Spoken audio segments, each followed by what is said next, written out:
Hello guys and welcome. In this video I will show you how to turn on grid on camera. So as you can see, when I open the camera app I can see the grid. So in this video I will show you how to turn this on.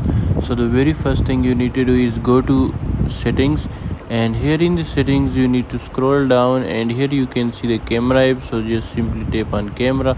Once you tap on camera you will be able to see the grid in the composition section. So simply just turn this option on. So once you turn this up you will be able to see grid in camera. So that's it for this video. Make sure to like and subscribe for more. Till next time, see you soon in another video.